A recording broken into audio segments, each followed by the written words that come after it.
Hello दोस्तों, स्वागत है आप सभी का मेरे और आपके अपने YouTube channel MBA education by Nikhil sir में। दोस्तों, ये हमारा सीपीएम जिसे हम क्रिटिकल पाथ मेथड कहते हैं, इसका हमारा सेशन नंबर ये 2 है। और इस सीपीएम के सेशन नंबर 2 में हम जो क्वेश्चन को सॉल्व करेंगे, तो जैसा कि हमने आपको पिछले सेशन में बताया था कि हम क्वेश्चन में टोटल 4 स्टेप्स तक क्वेश्चन को सॉल्व करना सीखेंगे। इट मीन्स हम नेटवर्क डायग्राम बनाएंगे, हम सभी पाथ लिखेंगे, हम क्रिटिकल पाथ को आइडेंटिफाई करेंगे और हम ES और LF की वैल्यू फाइंड करेंगे। ES एंड LF जिसे हम अर्लियर स्टार्टिंग टाइम और लेटेस्ट फिनिशिंग टाइम कहते हैं, तो E और L इसे शॉर्ट में E और L भी कहा जाता है। तो E और L की वैल्यू कैसे निकाली जाती है, ये इस सेशन में हम सीखेंगे। और अगले 3 से 4 सेशन में हम सिर्फ ये 4 स्टेप्स तक ही क्वेश्चंस की क्या करने वाले हैं, प्रैक्टिस। और फिर इन्हीं क्वेश्चंस में हम बाकी की 3 step, 5th number, 6th number, 7th number के स्टेप को अप्लाई करेंगे। तो सबसे पहले आपके सामने क्वेश्चन देखिए, एक शेयर करते हैं। क्वेश्चन आपके सामने देखिए स्क्रीन पर है। इस क्वेश्चन में दिया है from the following draw the network diagram, determine the total float and identify the critical path. तो इस तरीके का क्वेश्चन आपके सामने एग्जामिनेशन में आएगा, जिसमें आपसे कहा जाएगा कि नेटवर्क डायग्राम बनाइए, टोटल फ्लोट निकालिए और क्रिटिकल पाथ को आइडेंटिफाई कीजिए। ठीक है, तो इस तरीके का एक क्वेश्चन आपके सामने आएगा। ना तो हम इसमें टोटल फ्लोट निकालेंगे ना फ्री फ्लोट निकालेंगे। अभी अभी हमारा जो पर्पस है वो शुरू की 4 स्टेप सीखना है, तो हम सिर्फ स्टार्टिंग की 4 स्टेप को सीखेंगे इस सेशन में। तो सबसे पहले एक काम करते हैं, क्वेश्चन जो हमारे सामने है इसका हम नेटवर्क डायग्राम ड्रॉ करते हैं। तो नेटवर्क डायग्राम ड्रॉ करना है हमें। देखिएगा नेटवर्क डायग्राम कैसे ड्रॉ होगा। तो सबसे पहली जो एक्टिविटी है वो 0 to 1 है, फिर 1 से 2 है, 1 से 3 है। तो सबसे पहला काम क्या करना है, हम 0 लिखेंगे नोड के अंदर और 0 से हम बनाएंगे 1। 0 से क्या बनाएंगे हम, 1। अब 1 से 2 बनाना है, 1 से 3 बनाना है। तो 1 से आप बना दें 2 और 1 से ही आप ड्रॉ कर दें 3। तो 1 से 2 भी बनेगा और 1 से 3 भी बनेगा। फिर 2 से 4 बनेगा, 2 से 5 बनेगा, 3 से भी 4 बनेगा। तो हमें 2 से भी 4 बनाना है, 3 से भी 4 बनाना है। तो एक काम करते हैं, ये जो 4 है इस 4 को हम सेंटर में ले लेते हैं। 4 को कहां पे ले लेते हैं हम, सेंटर में। तो 2 से 4 बन गया, 3 से भी आपका 4 बन गया। अब 2 से 5 बनाना है, तो 5 को हम आगे ले जाते हैं, ये 5 बन गया। 3 से 6 बनाना है, तो 3 से 6 क्या कैसे बनाएंगे, तो 3 से स्ट्रेट लेकर चले जाएं, ये 6 बन गया। अब 4 से भी 7, 5 से भी 7, 6 से भी 7। तो 7 को सेंटर में लिख देते हैं 0 के सामने, क्योंकि आपको पता है स्टार्टिंग पॉइंट और एंड पॉइंट आमने सामने होना चाहिए। अब इसको 4 से भी कनेक्ट करना है, 5 से भी कनेक्ट करना है, 6 से भी कनेक्ट करना है। तो पहले 5 से कनेक्ट कर दीजिए, फिर 4 से कनेक्ट कर दीजिए और फिर 6 से कनेक्ट कर दीजिए। तो ये हमने कनेक्ट कर दिया। तो सबसे पहले डायग्राम कैसे बनाया जाता है ये आप सभी को पहले से पता है। अब आगे बढ़ते हैं। अब हमें इनका ड्यूरेशन लिखना है। हमें इनका क्या लिखना है, ड्यूरेशन। तो 0 to 1 एक्टिविटी को पूरा करने में 2 दिन, 2 हफ्ते, 2 महीने का समय लगेगा। तो 0 से 1 में हम 2 लिखेंगे, 1 to 2 में 8 लिखेंगे, 1 to 3 में 10 लिखेंगे, 2 to 4 में 6 लिखना है, 2 to 5 में 3 लिखना है, 3 to 6 में, तो 3 to 6 में क्या लिखेंगे, तो 3 to 6 में लिखेंगे 7, 4 to 7 में लिखेंगे 5, 5 to 7 में लिखेंगे 2 और 6 to 7 में हम लिखेंगे 8। ये हमने लिख दिया। हमने क्या क्या किया, हमने नेटवर्क डायग्राम बनाया और इनके ड्यूरेशन लिख दिए। अब हमें क्या करना है, तो अब हमें लिखना है राइट ऑल द पाथ। तो अब हमें सभी पाथ लिखना है। अब हमें सभी पाथ लिखना है। तो एक काम करते हैं, जो पाथ है हमारे वो भी हम यहीं पे लिख देते हैं। तो सबसे पहले हमारे जो पाथ है वो हम यहाँ पे लिख देते हैं। यहाँ पे मैं ऊपर लिख देता हूं पाथ और एक एक करके हम सभी पाथ लिख देते हैं। तो पाथ लिखने के 2 तरीके हैं, ये हमने आपको पिछले सेशन में बताए थे। या तो 0 to 1, 1 to 2 इस तरीके से लिखें, या 0, 1, 2, 5, 7 भी लिख सकते हैं। तो हम क्या करेंगे, हम 0 to 1 लिखेंगे, 1 to 2 लिखेंगे, 2 to 5 लिखेंगे, 5 to 7 लिखेंगे। एक पैटर्न और बताया था आपको लिखने का, जिसमें आप 0 डैश 1 डैश 2 डैश 5 डैश 7 इस तरीके से भी लिख सकते हैं। इट्स अप टू यू कि आप कैसा लिखना चाहते हैं। फिर 0 से 1, 1 से 2, 2 से 4, 4 से 7, ये भी हमने लिखा। फिर 0 से 1, 1 से 3, 3 से 4, 4 से 7, ये अगला पाथ हो गया। और 1 से 2 पाथ है, 1 से 3 में 2 पाथ है। So there are total 4 path, 0 to 1, 1 to 3, 3 to 6 and 6 to 7। तो हमने पाथ लिख दिए। अब हमें क्या करना है, अब हमें इसकी कैलकुलेशन करना है। हमें ये पता करना है कि कौन से पाथ को पूरा करने में कौन से पाथ में कितना समय लग रहा है। तो सबसे पहले अगर फर्स्ट पाथ की हम बात करें, जो हमारा फर्स्ट पाथ है 0 से 1, तो इसका ड्यूरेशन देखिए 2 है, प्लस 8 प्लस 3 प्लस 2, इन सबको जोड़ दो। तो 8 और 2 10 और 5 15, तो 15 डेज मंथ वीक जो भी क्वेश्चन में दिया वो आप उसके अकॉर्डिंग लिख देंगे। फिर 0 to 1 का 2 है, 1 to 2 का 8 है, तो 2 + 8 + 6 + 5 कितना हो गया, 10 और 6 16 और 5 21 डेज। फिर नेक्स्ट है 0 to 1, तो 0 to 1 का 2 है, प्लस 10, अच्छा 3 to 4 का हमने नहीं लिखा है, तो 3 to 4 का कितना है, तो 3 to 4 का 3 है, 3 to 4 का 3 है, 2 to 4 का 6 है, ठीक है। 3 to 4 का हमने लिखा नहीं था, लिख दिया। चलिए आगे बढ़ते हैं। 0 to 1 का 2 प्लस 10 प्लस 3 प्लस 5 कितना है, 18 और 20 डेज, 20 डेज मंथ वीक जो भी दिया हो। फिर लास्ट है 0 to 1 का 2, 1 to 3 का 10 है ड्यूरेशन, 3 to 6 का 7 है, और लास्ट वाले का 8 है। तो 8 और 7 15 और 10 25 और 2 27 डेज। तो ये जो 27 डेज है, जो सबसे लास्ट वाला पाथ है, that is your critical path. तो जो क्रिटिकल पाथ है उसे हम क्या करेंगे, हाईलाइट। क्रिटिकल पाथ को हम क्या करेंगे, हाईलाइट। तो सबसे पहले हम क्रिटिकल पाथ लिखेंगे। अब हमें क्या करना है, क्रिटिकल पाथ लिखना है, तो हम क्रिटिकल पाथ लिखेंगे। क्रिटिकल पाथ, कौन सा पाथ क्रिटिकल पाथ है, तो जो हमारा क्रिटिकल पाथ है वो है 0 से 1, 1 से 3, 3 से 6, 6 से 7। क्रिटिकल किसे कहा जाता है, तो जिसका ड्यूरेशन सबसे ज्यादा होता है, जिसका लॉन्गेस्ट ड्यूरेशन होता है, उसे क्रिटिकल पाथ कहा जाता है। और इस क्रिटिकल पाथ को ही प्रोजेक्ट कंप्लीशन टाइम कहा जाता है। Project completion time, this is also called as project completion time. तो अगर क्वेश्चन पूछा जाए what is the project completion time, तो उसमें भी आप क्या लिखेंगे, 27 डेज। या अगर आपसे पूछा जाए minimum time to complete the project, minimum time to complete the project, या minimum project completion time, minimum completion time पूछा जाए, मिनिमम कंप्लीशन टाइम, तब भी आप क्या लिखेंगे, the minimum completion time is 27 days. It means कम से कम 27 दिन लगेंगे हमें प्रोजेक्ट को पूरा करने में। 27 दिन से पहले हम प्रोजेक्ट को पूरा नहीं कर सकते, 27 दिन आपको लगेंगे ही। अब आप बोलेंगे सर आप ऐसा कैसे बोल रहे हैं कि ये मिनिमम कंप्लीशन टाइम, मिनिमम तो हमें 15 दिख रहा है। तो बेटा 15 दिन में जो आप प्रोजेक्ट जिस पाथ के थ्रू आप जा रहे हैं, इट मीन्स उसमें आपके पास 12 दिन का एक्स्ट्रा समय है, कि अगर आप 12 दिन का समय और ले सकते हैं इस काम को पूरा करने में, ठीक है, तो उसके अंदर आपके पास फ्लोट अवेलेबल है।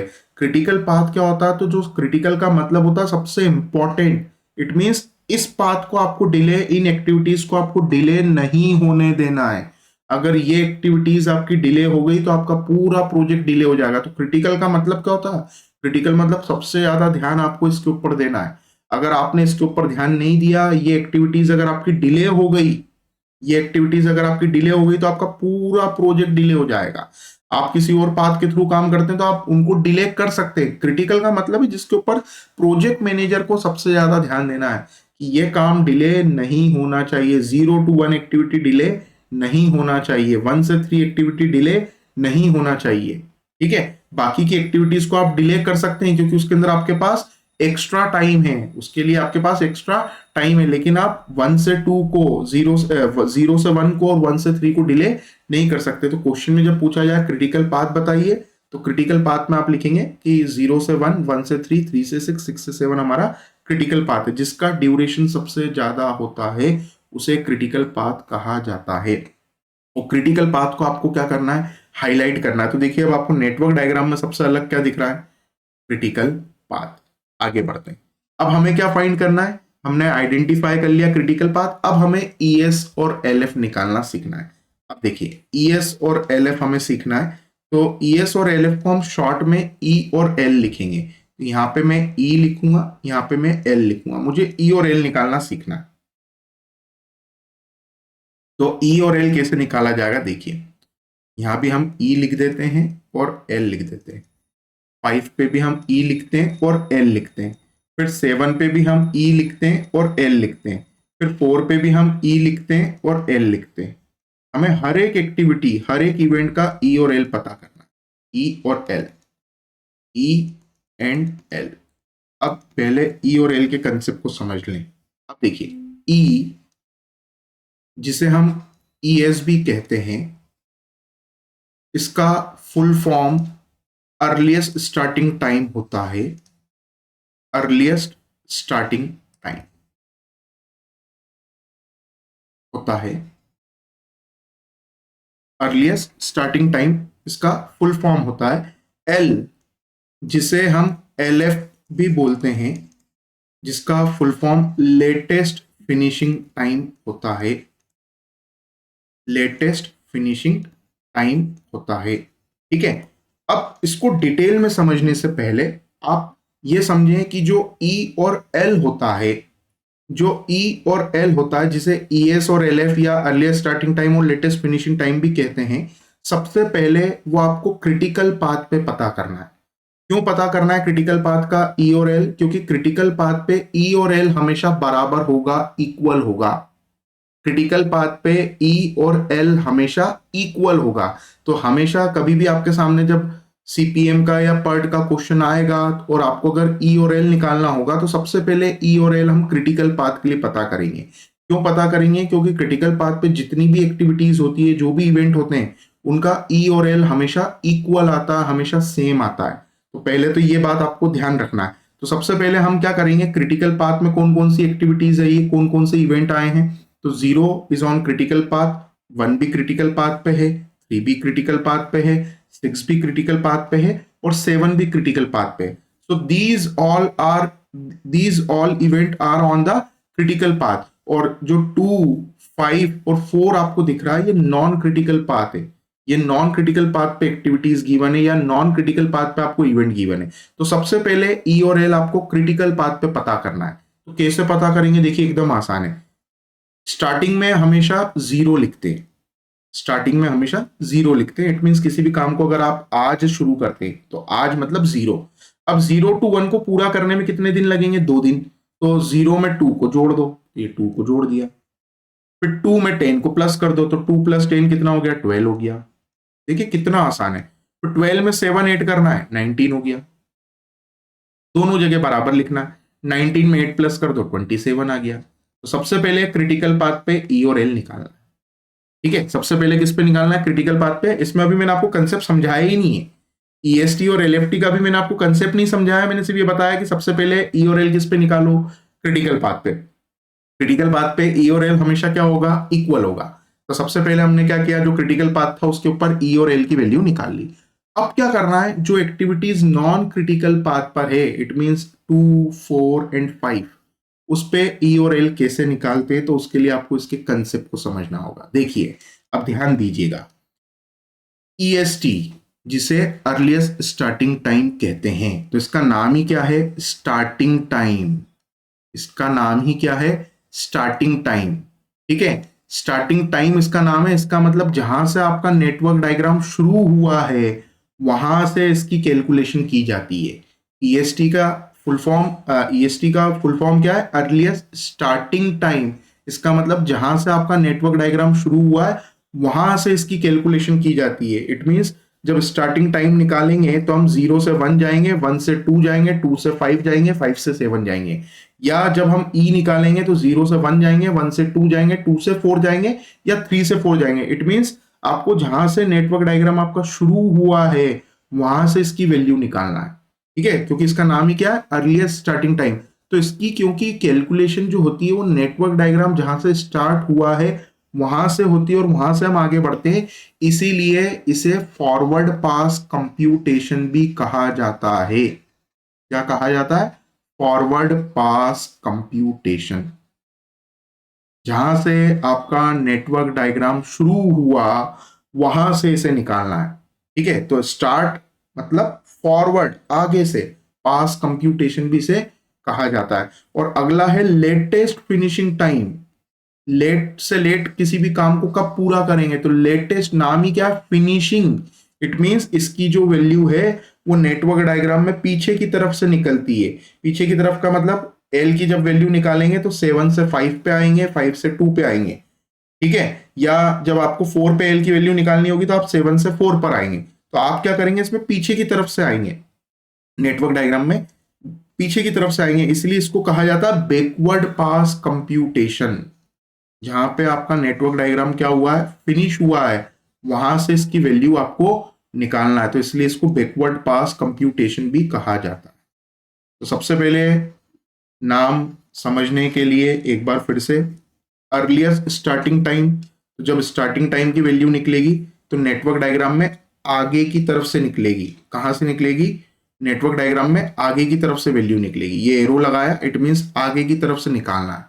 तो जब वैल्यू आगे की तरफ से निकलेगी इसीलिए इसको फॉरवर्ड पास कंप्यूटेशन कहा जाता है। तो जब आप ई निकालेंगे तो पहले 0 का निकाल लिया आपने, ई 1 का निकाल लिया, अब 2 का निकालना है तो 1 से 2 पे जाएंगे। फिर जब 5 के लिए निकालेंगे तो 2 से 5 पे जाएंगे। तो आप क्या करते जा रहे हैं? आगे बढ़ते जा रहे हैं। तो जब आप आगे बढ़ते जाएंगे ना तो इसमें आपको नंबर को, ड्यूरेशन को जोड़ते जाना है। आपको इसको जोड़ते जाना है क्योंकि आप आगे बढ़ते जा रहे हैं। आप आगे बढ़ते जा रहे हैं इसलिए आपको क्या करना है? जो भी ड्यूरेशन दिखे उसको क्या करते जाओ? जोड़ते जाओ। जो भी ड्यूरेशन दिखे उसको क्या करते जाओ? जोड़ते जाओ। ठीक है, तो अर्लीस्ट स्टार्टिंग टाइम, एक बार इसको समझने के लिए देखो, एक बार फिर से बता देता हूं। यहाँ पे स्टार्टिंग, आपकी जो एक्टिविटी स्टार्ट कहां से हुई है, देखिए मैं यहाँ पे स्टार्टिंग लिख रहा हूं एक्टिविटीज के नीचे, और 7 में हम क्या लिख रहे हैं? फिनिशिंग। ये आपका फिनिशिंग है, यहाँ पे आपकी एक्टिविटी क्या होती है? फिनिश होती है। ठीक है, तो टेल इवेंट पे स्टार्ट होती है, हेड इवेंट पे फिनिश होती है। तो जब ई निकाला जाएगा, ई को हम बोलते हैं अर्लीस्ट स्टार्टिंग टाइम। तो स्टार्टिंग टाइम है, इट मींस जहां से नेटवर्क डायग्राम शुरू हुआ है वहां से इसकी वैल्यू निकलेगी। ठीक है, एकदम आसान है। 0 से 1, 1 से 2, 2 से 4, 2 से 5, आपको इस तरीके से वैल्यू निकालना है। और जब एल निकालेंगे, जब आप क्या निकालेंगे? एल निकालेंगे, तो उसको बोलते हैं latest finishing time. Latest finishing, तो बात है, नाम है फिनिशिंग, तो जब इसकी वैल्यू निकालना है तो पीछे से निकालते हुए आना है। ठीक है, फिनिशिंग, तो डायग्राम कहां पे फिनिश हुआ? 7 पे। तो अब आपको 5 पे एल निकालना, तो 7 से 5 पे आओगे। आपको 2 पे एल निकालना तो 5 से 2 पे आओगे, या 4 से 2 पे आओगे। ठीक है, तो ये कंसेप्ट एकदम लॉजिकल कंसेप्ट है। फिनिशिंग है इसलिए बैकवर्ड पास कंप्यूटेशन, स्टार्टिंग है इसलिए उसको बोला जाता है फॉरवर्ड पास कंप्यूटेशन। स्टार्टिंग है मतलब जहां से डायग्राम शुरू हुआ वहां से निकलेगी वैल्यू। फिनिशिंग है इसलिए जहां पे डायग्राम फिनिश हुआ वहां से इसकी वैल्यू निकलेगी, और उसे कहा जाता है बैकवर्ड पास कंप्यूटेशन। अब देखो, जब फिनिशिंग निकालोगे तो आप क्या कर रहे हो? आप 7 से 5 पे आ रहे हो, 5 से 2 पे आ रहे हो, इसका मतलब आप पीछे आ रहे हो, उल्टा आ रहे हो। तो आपको ड्यूरेशन प्लस करने की जगह क्या करना है? माइनस। आपको ड्यूरेशन प्लस करने की जगह क्या करना है? माइनस। आप ड्यूरेशन को क्या करेंगे? माइनस करेंगे। ठीक है, तो कंसेप्ट एकदम क्लियर है। और ये सिर्फ आपको कौन से एक्टिविटीज के लिए ध्यान रखना है? तो ये आपको सिर्फ नॉन क्रिटिकल के लिए कंसेप्ट को ध्यान रखना है, क्योंकि क्रिटिकल पाथ पे तो ई और एल हम साथ में लिखेंगे हमेशा, और क्रिटिकल पे ई और एल हमेशा क्या रहेगा? इक्वल रहेगा। तो जो नॉन क्रिटिकल है दैट इज 2, 4, 5, यहाँ पे जब हम ई और एल निकालेंगे तब आपको एक कंसेप्ट ध्यान रखना है कि जब ई निकालो तो डायग्राम में आगे की तरफ से निकालो, क्योंकि ई का मतलब ही क्या है? Earlier starting. तो जहां से डायग्राम शुरू हुआ आगे से निकालते हुए आओ, एल पीछे से निकालते हुए आओ। तो एल जब निकालेंगे तो जोड़ते जाएंगे, सॉरी ई जब निकालेंगे तो ड्यूरेशन को ऐड करते जाएंगे, और एल जब निकालेंगे तो हम क्योंकि पीछे की तरफ आ रहे, बैकवर्ड पीछे से आ रहे, बैकवर्ड पास कंप्यूटेशन, तो ड्यूरेशन को क्या करते जाना है? आपको माइनस करते जाना है। और जब ई निकाला जाता है तो किसी भी पॉइंट पे पहुंचने का जो सबसे लंबा रास्ता होता है उसी को ई कहा जाता है। तो जब फॉरवर्ड पास कंप्यूटेशन करेंगे, इट मींस वैल्यू को जब आप नेटवर्क डायग्राम में निकालेंगे तो इसमें मैक्सिमम वैल्यू को ई माना जाता है, ई लिखा जाता है। और बैकवर्ड पास कंप्यूटेशन में जो मिनिमम वैल्यू होती है, कौन सी वैल्यू होती है? मिनिमम वैल्यू, उसे एल लिखा जाता है। अब सवाल है कि सर हमें ये मैक्सिमम वैल्यू और मिनिमम वैल्यू का कंसेप्ट समझ नहीं आया। तो बेटा देखो एकदम आसान है मैक्सिमम वैल्यू और मिनिमम वैल्यू का कंसेप्ट भी, ठीक है। मैक्सिमम वैल्यू और मिनिमम वैल्यू के कंसेप्ट को ऐसे समझना है जैसे 4 पे आने के दो रास्ते हैं, एक 2 से भी 4 पे आ सकते हैं और एक 3 से भी 4 पे आ सकते हैं, ठीक है। 4 पे आने के कितने रास्ते हैं आगे की तरफ से? दो, या तो 2 से 4 पे आओगे या 3 से 4 पे आओगे। आप क्या करोगे, 2 पे जो ई लिखा होगा, ई की जो वैल्यू लिखी होगी उसमें 2 से 4 का ड्यूरेशन जोड़ोगे। ऐसे 3 के ऊपर जो ई की वैल्यू लिखी है उसमें 3 से 4 का ड्यूरेशन लिखोगे। तो जो सबसे बड़ी वैल्यू देगा वो आपका ई बनेगा, वो आपका क्या बनेगा? ई। अब देखिए कैसे निकलता है। सबसे पहले हम ई निकाल लेते हैं, फिर हम एल निकाल लेते हैं, फिर इस कंसेप्ट को हम समझते हैं। देखिए क्या करना है, सबसे पहले हमें ई निकालना है किस पे? 2 पे। तो 2 का ई कैसे आएगा? तो सबसे पहले देखो 2 पे आगे से आने का एक ही रास्ता है, वो भी आप सिर्फ 1 से आ सकते हो। तो 1 से 2 पे आएंगे तो देखो 1 पे ई कितना है? 2। तो 2 प्लस 8 कितना आएगा? क्योंकि आप आगे बढ़ रहे हो तो जोड़ोगे, तो 2 प्लस 8 कितना आएगा? 10। तो यहाँ पे 10 लिख दो, खत्म, निकल गया। सर पहले ही बता देते बेटा, ये कंसेप्ट अगर मैंने आपको नहीं बताया होता, ये मैं बता तो देता इस सवाल में, पर आप अगले सवाल में फिर रुक जाते हैं, आपकी गाड़ी रुक जाती है अगले सवाल में, आपसे सवाल नहीं बनता, ठीक है। तो 2 में 8 जोड़ा 10 आया। अब देखो 5 पे भी आगे से आने का सिर्फ एक ही रास्ता है, 2 से 5 पे जाएंगे तो 10 में 3 जोड़ दो, कितना हो जाएगा? 13। सर ये तो एकदम आसान है, आपने एकदम सही कहा, ये तो एकदम आसान है। अब 4 पे निकालते हैं। देखो तो 4 पे आने के दो रास्ते हैं, या तो 2 से 4 पे आओगे या 3 से 4 पे आओगे। अब देखो अगर 2 से 4 पे आते हो, अगर आप कहां से आते हो? 2 से 4 पे आते हैं, तो 2 से 4 पे आते हैं तो क्या करोगे? 10 प्लस 6 कितना होगा? 10 प्लस 6, मैं यहां लिख के बताता हूं, 10 प्लस 6 कितना होगा? 16। और अगर 3 से आओगे तो 12 प्लस 3 कितना होगा? 15। 3 से आओगे तो 12, 3 पे ई लिखा है, प्लस 3 जोड़ो, ड्यूरेशन 3 से 4 का 15। अब बताओ इन दोनों में मैक्सिमम कौन सा है? इन दोनों में मैक्सिमम कौन सा है? तो आप बोलोगे सर दोनों में मैक्सिमम 16 है। तो देखो मैंने बताया ई निकालेंगे, ई को ईएस बोलते हैं, ईएस मतलब अर्लियर स्टार्टिंग टाइम। इसकी वैल्यू डायग्राम में आगे की तरफ से निकलती है, इसलिए इसको बोला जाता है फॉरवर्ड पास कंप्यूटेशन। और जब आप आगे से आ रहे हैं तो जोड़ते हुए आओगे, इसलिए इसमें प्लस किया जाता है और मैक्सिमम वैल्यू लिखी जाती है। तो मैक्सिमम वैल्यू देखिए कितनी है, तो मैक्सिमम वैल्यू है 16। Maximum value is 16। तो यहाँ पे ई की जो वैल्यू है वो 16 आएगी, 15 नहीं आएगी, ठीक है। इसलिए कंसेप्ट बताया मैंने अभी आपको पीछे। अब हम ई निकाल चुके हैं, अब एल निकालना है। सर सेम लिख दो, सेम सिर्फ क्रिटिकल पाथ पे आता है, 2 4 5 पे सेम नहीं आएगा। क्यों नहीं आएगा? क्योंकि जब एल निकाला जाएगा तो backward pass computation finishing time है, इसलिए नेटवर्क डायग्राम में 7 से शुरू करेंगे और आगे आते जाएंगे, ठीक है। तो 7 से हम क्या करेंगे? 7 से 6 पे, 7 से 5 पे, 7 से 4 पे आएंगे, तो उसमें ड्यूरेशन को क्या करेंगे? माइनस, और जो मिनिमम वैल्यू रहेगी that will become your L. तो देखिए सबसे पहले 7 पे आपका एल 27 है। अब आपको एल निकालना है किसके लिए? तो आपको एल निकालना है 5 पे। तो 27 में से 2 गया, कितना बचेगा? 25। एकदम आसान है, पीछे आ रहे हो ना, इधर बैकवर्ड पास कंप्यूटेशन, तो माइनस करना है, ठीक है। क्योंकि 7 पे आए थे तो प्लस किया था, अब उल्टा आएंगे तो क्या करेंगे? माइनस। 27, ठीक है, लेटेस्ट फिनिशिंग है इसलिए बैकवर्ड पीछे से आ रहे हैं। 27 माइनस 5 कितना होगा? 22, ठीक है। कितना हो गया? 22। अब बचा सिर्फ 2 है और उस 2 पे एल निकालना है, लेकिन देखिए 2 पे पीछे से आने के दो रास्ते हैं, या तो 5 से 2 पे आ जाइए या 4 से 2 पे आ जाइए। अगर 5 से 2 पर आते हैं, अगर आप 5 से 2 पर आते हैं, तो 5 से अगर 2 पे आएंगे तो देखिए क्या करेंगे। 5 से 2 पर आने के लिए मैं यहां लिख के बताता हूं। आप 25, 5 पे एल लिखा है, उसमें से माइनस करेंगे 2 और 5 का ड्यूरेशन 3, माइनस करते हैं, उल्टा आ रहे तो कितना आएगा? 22। और 4 से आएंगे तो आप क्या करेंगे? 22 एल लिखा है 4 पे, माइनस 6, 2 और 4 का ड्यूरेशन कितना? 6, कितना आएगा? 16। और जब एल लिखा जाता है तो कौन सी वैल्यू लिखते हैं? मिनिमम। कौन सी लिखते हैं? मिनिमम। तो याद कैसे रखना? मिनिमम लिखना है एल पे। तो देखो इसको याद रखने का तरीका भी बता देते हैं। एल पे मिनिमम वैल्यू लिखना है, एल मतलब लो, लो मतलब लोएस्ट, ऐसे याद रख लेना। एल पे कौन सी वैल्यू लिखना? लोएस्ट, लोएस्ट मतलब मिनिमम। जब एल निकालेंगे तो कौन सी वैल्यू लिखेंगे? Lowest value, lowest means minimum. तो ई आपको याद हो गया, मैक्सिमम। ई क्या हो जाएगा? मैक्सिमम वैल्यू, ठीक है। मैक्सिमम को ई, इसको आप याद रखने का तरीका बता रहा हूं, किसी को बताना नहीं है हमें।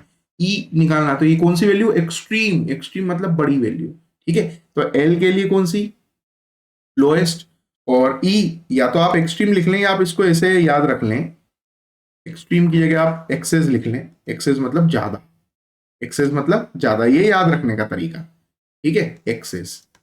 ये किसी भी किताब में नहीं दिया है कि ऐसे याद रखना है, ठीक है। तो ई जब निकालेंगे तो मैक्सिमम मतलब एक्सेस वैल्यू, और एल जब निकालेंगे तो मिनिमम मतलब लोएस्ट वैल्यू, और स्टार्टिंग टाइम है तो आगे की तरफ से, फिनिशिंग टाइम है तो पीछे की तरफ। स्टार्टिंग नेटवर्क डायग्राम कहां से शुरू हुआ, वहीं से वैल्यू निकलेगी। फिनिशिंग नेटवर्क डायग्राम कहां पे फिनिश हुआ, वहां से निकलेगी। तो जब आगे बढ़ते जा रहे हो, 0 से 1 पे आओगे, 1 से 2 पे आओगे, तो टाइम को क्या करोगे, जोड़ोगे, ठीक है। और जब उल्टा आओगे तब क्या करोगे, टाइम को माइनस करेंगे। चलिए, तो अब हमें क्या करना है, मिनिमम वैल्यू 22 और 16 में मिनिमम वैल्यू कौन सी है, 22 और 16 में मिनिमम वैल्यू कौन सी आई थी, तो 22 और 16 में मिनिमम वैल्यू 16 है, तो ये 16 आ गई, खत्म हो गया, क्वेश्चन कंप्लीट, क्वेश्चन कंप्लीट। और देखिए मैं आपको क्रिटिकल पाथ पे एक बार चेक करके बता देता हूं।